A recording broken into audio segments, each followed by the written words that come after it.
নমস্কাৰ এই মুহূৰ্তত আপোনালোকে চাইছে সাহিত্য টেকনলজি ইউটিউব চেনেল এই চেনেল ৰাজ্যৰ খবৰটোতে কেইবাটাও গুৰুত্বপূৰ্ণ খবৰ আপোনালোকলৈ আগবঢ়াইছে যিকেইটা খবৰ আপোনালোকে জনাটো অত্যন্ত দৰকাৰী আৰু এই খবৰকেইটা আপোনালোকে উপস্থাপন কৰাৰ আগতেই আপোনালোকে যদি এই চেনেলটো নতুনকৈ আহিছে তেন্তে চেনেলটো প্লিজ ছাবস্ক্ৰাইব কৰি থ'ব আৰু ভিডিঅ'টোত এটা লাইক কৰি উৎসাহিত কৰিব এই মুহূৰ্তত আজিৰ দিনটোৰ সকলোতকৈ ডাঙৰ খবৰটোৱে মুকলি হৈ আহিছে কিন্তু ৰাজ্যত আজি কিমানজনৰ কৰোণা ভাইৰাছত আক্ৰান্ত হৈছে আৰু কিমানজন লোকে মৃত্যু খবৰ দিবলগীয়া হৈছে সকলো কথা জনাইছে ইতিমধ্যে টুইটাৰ যোগে হিমন্ত বিশ্ব শৰ্মা ডাঙৰীয়ে আৰু যিহেতু ৰাজ্যৰ কোভিড পৰিস্থিতিৰ ওপৰত লক্ষ্য ৰাখি আজি এছঅপি ইতিমধ্যে মুকলি কৰিছে আৰু ইয়াত কৈছে যে ৰাজ্যত কমাত হ্ৰাস পাইছে কোভিডৰ সংক্ৰমণ ইতিমধ্যে কোভিডৰ আক্ৰান্তৰ হাৰ হৈছে 1.40% হ্ৰাস পাইছে আৰু বিগত 24 ঘণ্টাৰ ৰাজ্যত নতুনকৈ কোভিডত আক্ৰান্ত হৈছে 1782 গৰাকী লোকৰ আৰু ইয়াত কৈছে আক্ৰান্ত লোকৰ ভিতৰত আছে সৰ্বাধিক 175 জন গোলাঘাট জিলাৰ ইয়াত তাৰ লগতে তদুপৰি কামৰূপ মহানগৰ জিলাত 174 জন লখিমপুৰ জিলাত 127 জন আৰু শিৱসাগৰ জিলাত 114 জন লোক কোভিডত আক্ৰান্ত হৈছে আৰু ইয়াত কৈছে যে 1,27,000টা নমুনা পৰীক্ষা সম্পূৰ্ণ কৰা হৈছিল সমগ্ৰ দিনটোত অৰ্থাৎ 24 ঘণ্টাত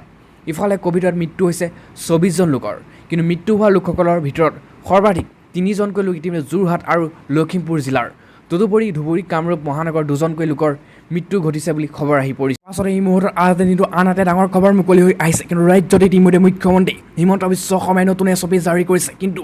ৰাজ্যৰ এই 7খন জিলাৰ বাবে কঠোৰ নিৰ্দেশনা জাৰি কৰিছে ৰাজ্য চৰকাৰ আৰু এই 7খন জিলাত কেতিয়াৰ পৰা লকডাউন কিমান দিনলৈ লকডাউন দিয়া হৈছে সম্পূৰ্ণ তথ্য আহিছে কিন্তু বাকী সকলো জিলা আনলক কৰিছে খবৰ পাছৰ খবৰটোত জনাই আছোঁ ইয়াত কৈছে যে প্ৰথমতে কৈছে যোৰহাটৰ বাবে লগতে এইকেইখন জিলা নতুন এছঅপি দিছে আৰু ইতিমধ্যে আজিৰ পৰা সম্পূৰ্ণ 24 ঘণ্টা লকডাউন দিয়াৰ সিদ্ধান্ত গ্ৰহণ কৰিছে যোৰহাটৰ লগতে এই 4-5খন জিলাত তাৰ লগতে স্পষ্টভাৱে কৈছে যে যোৰহাটৰ লগতে এই 7খন জিলাত নতুন এছঅপি জাৰি কৰিছে আৰু ইতিমধ্যে আজিৰ পৰা যোৰহাটত 24 ঘণ্টাই বলবৎ হ'ব কাৰফিউ অৰ্থাৎ লকডাউন আৰু মুখ্যমন্ত্ৰী হিমন্ত বিশ্ব শৰ্মাৰ ইংগিতৰ পাছতে যোৰহাটৰ লগতে এই 6খন জিলাত সম্পূৰ্ণ নতুন নিৰ্দেশনা জাৰি কৰিছে এছঅপি জাৰি কৰিছে এইকেইখন জিলাত লকডাউন হোৱাৰ পাছৰ এই মুহূৰ্তত আজিৰ দিনটোৰ সকলোতকৈ ডাঙৰ এটা ব্ৰেকিং নিউজটোৱে মুকলি হৈ আহিছে কিন্তু জল্পনা কল্পনা অন্ত পেলাই অৱশেষত অসম চৰকাৰৰ মুখ্যমন্ত্ৰী হিমন্ত বিশ্ব শৰ্মাই আজি দেওবাৰে পুৱাই মুকলি কৰি দিলে নতুন এছঅপি আৰু কি আছে এই নতুন এছঅপিত সম্পূৰ্ণ নিৰ্দেশনা জাৰি কৰিছে দোকান পোহাৰ ৰাতিলৈকে কিখন জিলাত কিমানখন জিলাত খুলিব পাৰিব স্পষ্টভাৱে কোৱা হৈছে আৰু তাৰ লগতে কৈছে অসমবাসীয়ে ইতিমধ্যে অধীৰ আগ্ৰহেৰে বাট চাই থকা কোভিড এছঅপিখনত ইতিমধ্যে আজি দেওবাৰে প্ৰকাশ পাইছে আৰু যোৱা শনিবাৰে ইতিমধ্যে মুখ্যমন্ত্ৰী হিমন্ত বিশ্ব শৰ্মাই এই কথা জনাইছিল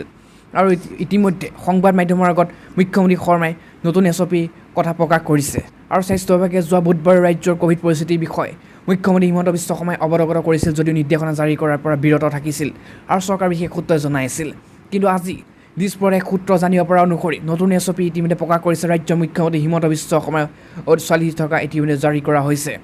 তাৰ লগতে কৈছে যে গোলাঘাট লখিমপুৰ যোৰহাট শোণিতপুৰ ডিব্ৰুগড় শিৱসাগৰ আৰু লগতে এই কামৰূপ মেট্ৰক চৰকাৰে এতিয়াৰ পৰা উদ্বিগ্ন হৈ সূত্ৰটোৱে জনাইছে তাৰ লগতে সম্পূৰ্ণ কণ্টেইনমেণ্ট হিচাপে প্ৰযোজ্য হৈ থকাৰ পিছতো গোলাঘাট লখিমপুৰ যোৰহাট আৰু শোণিতপুৰ জিলাত অব্যাহত আছে কৰোণাৰ সংহাৰ আৰু এই 7খন জিলাত কঠোৰ নিৰ্দেশনা জাৰি কৰিছে কোভিডৰ সংক্ৰমণ বৃদ্ধি পাই থকাৰ প্ৰতি লক্ষ্য ৰাখি পূৰ্বৰ ৰাজ্যৰ 7খন জিলাত ক্ৰমে গোৱালপাৰা গোলাঘাট যোৰহাট লখিমপুৰ শোণিতপুৰ আৰু বিশ্বনাথত মৰিগাঁৱত সম্পূৰ্ণ কণ্টেইনমেণ্ট হিচাপে আৰোপ কৰিছে এই 6-7খন জিলাত কিন্তু এতিয়া প্ৰশ্ন উত্থাপিত হৈছে বাকী জিলাসমূহত কিমানটা বজালৈকে ইতিমধ্যে সম্পূৰ্ণৰূপে দোকান পোহাৰ ব্যৱসায়িক প্ৰতিষ্ঠান ৰাতিলৈকে খোলা ৰখাৰ নিৰ্দেশনা জাৰি কৰা হৈছে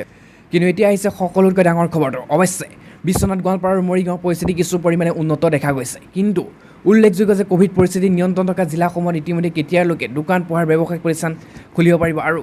ৰাতি কেইটাৰ পৰা বজাৰ পৰা ইতিমধ্যে সাইন ধুৱাই বলবৎ হ'ব ইতিমধ্যে শিথিল কৰি দিয়া হৈছে ৰাজ্যৰ এইকেইখন জিলাত সম্পূৰ্ণভাৱে দোকান পোহাৰ ব্যৱসায়িক প্ৰতিষ্ঠান খোলাৰ ক্ষেত্ৰত আৰু এতিয়াৰ পৰা এটা বহুতে ভাল খবৰ আহি পৰিছে স্পষ্টভাৱে ইয়াত কৈছে যে উল্লেখযোগ্য যে কোভিড পৰিস্থিতি নিয়ন্ত্ৰণ থকা জিলাসমূহত সাইন ধুৱাই সময়সীমা শিথিল কৰি দিয়াৰ সিদ্ধান্ত গ্ৰহণ কৰিছে আৰু বিয়লি 4 পৰা 5 বজালৈ 4 বজাৰ পাছলৈকে আপুনি ঘূৰা ফুৰা কৰিব পাৰিব আৰু দোকান পোহাৰ ব্যৱসায়িক প্ৰতিষ্ঠান যিখন অত্যাৱশ্যকীয় সামগ্ৰী আছে সেইসমূহ সন্ধিয়া আপুনি 7 বজালৈকে সম্পূৰ্ণৰূপে খোলা পাব এই বাকী 7খন জিলা বাদ দি সমগ্ৰ জিলাতে আৰু এই কথা স্পষ্টভাৱে কৈছে মুখ্যমন্ত্ৰী হিমন্ত বিশ্ব শৰ্মাই নিজেই এই কথা আমি কোৱা নাই মুখ্যমন্ত্ৰী হিমন্ত বিশ্ব শৰ্মাই এই নতুন এছঅপিত স্পষ্টভাৱে কৈছে 4 বজালৈকে চলা ফুৰা কৰিব পাৰিব আৰু তাৰপিছত অত্যাৱশ্যকীয় সামগ্ৰী ইতিমধ্যে সন্ধিয়া 7 বজালৈকে আপুনি আদান প্ৰদান কৰিব পাৰিব আৰু অৱশ্যে আন্তঃজিলা যাতায়াতৰ ক্ষেত্ৰতো নতুন নিৰ্দেশনা দিয়া হৈছে কিন্তু আন্তঃজিলা যাতায়াত বন্ধ থকাৰ সম্ভাৱনা ইতিমধ্যে অধিক হৈ পৰিছে এই কথা স্পষ্ট কৈছে মুখ্যমন্ত্ৰীগৰাকী আজিৰ পৰা পাছৰ এই মুহূৰ্তত আন এটা ডাঙৰ খবৰ মুকলি হৈ আহিছে কিন্তু ৰাজ্য চৰকাৰে ইতিমধ্যে বহুকেইখন আঁচনি জাৰি কৰিছে তাৰ লগতে আজি এইসকল কৰ্মচাৰীৰ বাবে বৃহৎ সিদ্ধান্ত গ্ৰহণ কৰিছে মুখ্যমন্ত্ৰী হিমন্ত বিশ্ব শৰ্মাৰ অধ্যক্ষতাত হোৱা বৈঠকত আৰু আজি মুখ্যমন্ত্ৰী হিমন্ত বিশ্ব শৰ্মাই এইসকল কৰ্মচাৰী 50,000 টকা তেওঁলোকৰ আৰ্থিক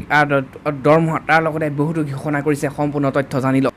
তাৰ লগতে ইয়াত কৈছে যে ৰাজ্যৰ ঘৰুৱা উৎপাদনৰ বাৰ্ষিক গড় বৃদ্ধিৰ হাৰ 11.21% বৃদ্ধি কৰাৰ সিদ্ধান্ত গ্ৰহণ কৰিছে। আৰু ইয়াত স্পষ্টভাৱে কৈছে যে ৰাজ্যৰ ঘৰুৱা উৎপাদনৰ বাৰ্ষিক গড় বৃদ্ধিৰ হাৰ হৈছেগৈ ইতিমধ্যে 11.21%। আৰু তাৰ লগতে যোৱা 4 বছৰ সঠিকভাৱে ৰাজহুৱা ব্যয় সম্ভৱ হৈছে আৰু শোষণৰ আৰু 4টা স্তম্ভত চিনাক্ত কৰা হৈছে। প্ৰশাসনক ৰাইজৰ ওচৰ চাপিবলৈ চৰকাৰৰ চেষ্টা। লগতে খাদ্য সুৰক্ষা আইনৰ অধীনত ANN আঁচনিৰ অধীনত বাৰ্ষিক 479 কোটি টকা ব্যয়। তাৰ লগতে আঁচনিখনৰ চাহ বাগানৰ এলেকাৰ 6.46 লাখ পৰিয়ালে মুঠ ইতিমধ্যে 58.53 আৰু 93 লাখ পৰিয়ালক সামৰি লৈছে। চাহ জনগোষ্ঠী উচ্চ শিক্ষাৰ অৰ্থে 102খন হাইস্কুল স্থাপনৰ নিৰ্দেশনা জাৰি কৰিছে। তাৰ লগতে 800খন চাহ বাগিচা লেবাৰ লাইনত পথ 1 কোটি টকা ব্যয় সাপেক্ষে কৰা হৈছে। আৰু এই হ'ল শ্ৰমিক কৰ্মচাৰী অৱসৰ ভাত্ৰা 50,000 টকাকৈ বৃদ্ধি কৰাৰ সিদ্ধান্ত গ্ৰহণ কৰিছে। এটা কথা স্পষ্ট কৰিছে যে এইসকল চাহ কৰ্মচাৰী চাহ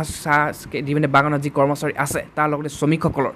আৰু তেওঁলোকৰ অৱসৰো সিদ্ধান্ত গ্ৰহণ কৰিছে। আৰু তাৰ লগতে তেওঁলোকৰ যি ভাত্ৰা আছে সেয়া 50,000 টকা বৃদ্ধি কৰাৰ সিদ্ধান্ত গ্ৰহণ কৰিছে ৰাজ্য চৰকাৰৰ ফালৰ পৰা। আজি পোৱাৰ পাছত এই মুহূৰ্তত আন এটা ডাঙৰ খবৰ মুকলি হৈছে। এটা বহুতেই ডাঙৰ ব্ৰেকিং নিউজ। কিন্তু এই মুহূৰ্তত কংগ্ৰেছৰ শীৰ্ষ বিষয়া আৰু পুলিচৰ অসম আৰক্ষীৰ সৈতে হতাহতি হৈছে। আৰু ইয়াত কিছু অত্যাৱশ্যকীয় সামগ্ৰী দাম বিৰোধিতাই ইতিমধ্যে সমগ্ৰ গুৱাহাটী ভয়ংকৰ উত্তাল হৈ পৰিছে। আৰু ইতিমধ্যে প্ৰতিবাদী কাৰ্যসূচী কৈছে কংগ্ৰেছৰ শীৰ্ষ নেতা ৰিপুণ বৰাকে ধৰি ৰকিব লোচনকে ধৰি গৌৰৱ গগৈকে ধৰি কংগ্ৰেছৰ শীৰ্ষ নেতাই। আৰু ইতিমধ্যে বেৰিকেডৰ ওপৰেদি উঠি কংগ্ৰেছৰ প্ৰাক্তন সভাপতি ৰিপুণ বৰাই ইতিমধ্যে হুলস্থুলীয়া পৰিৱেশ সৃষ্টি কৰিছে।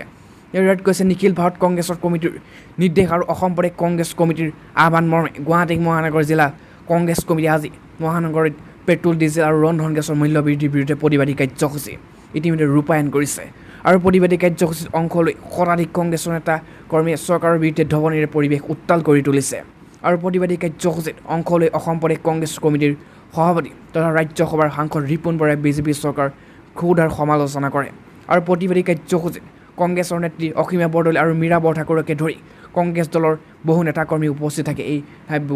প্ৰতিবাদত। আৰু ইতিমধ্যে বেৰিকেডৰ ওপৰত উঠি ইতিমধ্যে প্ৰতিবাদী কাৰ্যসূচী ৰূপায়ণ কৰিছে। আৰু হুলস্থুলীয়া পৰিৱেশ অসম আৰক্ষীৰ সৈতে হতাহতিও হৈছে কংগ্ৰেছৰ এইসকল শীৰ্ষ পৰ্যায়ৰ নেতাসকলে ইতিমধ্যে গুৱাহাটীত উত্তাল হৈ পৰিছে সমগ্ৰ এই প্ৰতিবাদী কাৰ্যসূচীৰে। আজি পোৱাৰ পাছত এই মুহূৰ্তত আন এটা ডাঙৰ খবৰ মুকলি হৈ আহিছে। কিন্তু ইয়াত কৈছে মুখ্যমন্ত্ৰী নিজেই উচ্চ ন্যায়ালয় ন্যায়াধীশ হওক আৰু DGPও হওক অৰ্থাৎ বাকী কামবোৰো নাই, বাকী আৰু একো কাম নাই। অখিল গগৈ ভয়ংকৰ বিস্ফোৰক মুখ্যমন্ত্ৰী হিমন্তৰ বিৰুদ্ধে। তাৰ লগতে কৈছে যদি এনকাউণ্টাৰটো ভালে তেন্তে কিয়নো মানৱ অধিকাৰ আয়োগে নিজাববীয়াকৈ গোচৰ ৰুজু কৰিলে অখিলৰ পৰা। আৰু ইয়াত কৈছে অসম আৰক্ষীৰ এনকাউণ্টাৰ সন্দৰ্ভত মুখ্যমন্ত্ৰী সদনত বক্তব্য ৰাখিছিল গৈ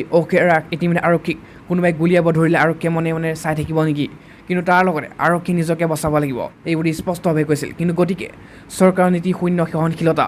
ইয়াৰ যিয়ে নহওক অসম আৰক্ষীয়ে নিজক বচাবলৈ গুলী চলাবলৈ বা প্ৰত্যুত্তৰ দিবলৈ মই এখন চকীত থকালৈকে কোনো ধৰণৰ কম্প্ৰমাইজ নকৰোঁ এই কথা স্পষ্ট কৰিছিল। আৰু এই মন্তব্যৰ পাছতে মুখ্যমন্ত্ৰীক ইতিমধ্যে সমালোচনা তীব্ৰ আক্ৰমণ কৰিছে অখিল গগৈ। আৰু ইয়াত কৈছে অখিল গগৈ কয় যে মুখ্যমন্ত্ৰীৰ বক্তব্যই অসম আৰক্ষীক এনকাউণ্টাৰ কৰিবলৈ অধিক পৰিমাণে উৎসাহিত কৰিব। বিজেপি চৰকাৰ দিনত পুলিচ ৰাজ প্ৰতিষ্ঠা কৰিব বিচৰা হৈছে। উত্তৰ প্ৰদেশত যোগীৰাজ দৰে অসমতো পুলিচ ৰাজ দিশে গৈ আছে। আৰু সেই ইয়াত কৈছে যদি ইতিমধ্যে এনকাউণ্টাৰটো ভালে তেন্তে কিয়নো মানৱ অধিকাৰ আয়োগে নিজাববীয়াকৈ গোচৰ ৰুজু কৰিব লাগে আৰু তাক গোচৰ ৰুজু কৰিলে। আৰু এই প্ৰশ্নৰ উত্তৰ মুখ্যমন্ত্ৰী হিমন্ত বিশ্ব শৰ্মাক বিচাৰিলে অখিল গগৈ। আৰু ইপিনে ইয়াত কৈছে এই সন্দৰ্ভত ইতিমধ্যে মানুহক গুলীয়াই হত্যা কৰিলে আদালতত কোনো প্ৰয়োজন নাই। আৰু তাৰ লগতে কৈছে যে তেনেহ'লে উল্লেখযোগ্য যে অখিল গগৈ এইদৰে স্পষ্টভাৱে কৈছে যে মুখ্যমন্ত্ৰী হিমন্ত বিশ্ব শৰ্মাই নিজেই গুৱাহাটী উচ্চ ন্যায়ালয়ৰ মুখ্য ন্যায়াধীশ হওক আৰু DGPও হওক তেওঁ নিজেই। আৰু তেওঁ নিজেই অসমত এজন মানুহ হৈ তেওঁ অসমত থাকক আৰু বাকী আমিবোৰ কাম নাই আমিবোৰ গুচি যাওঁ এই কথা স্পষ্টভাৱে কৈছে যে মুখ্যমন্ত্ৰী হিমন্ত বিশ্ব শৰ্মাই নিজেই অসমৰ গুৱাহাটী উচ্চ ন্যায়ালয়ত তেওঁ মুখ্য ন্যায়াধীশ হওক আৰু তেওঁ নিজেই অসম আৰক্ষী শীৰ্ষ পৰ্যায়ৰ আৰক্ষী বিষয়া DGPও হওক আৰু তেওঁ অসমৰ নাগৰিক অকলে থাকক আৰু অসমৰ বাকী লাখ লাখ মানুহ আমি গুচি যাওঁ এই কথা স্পষ্টভাৱে কৈ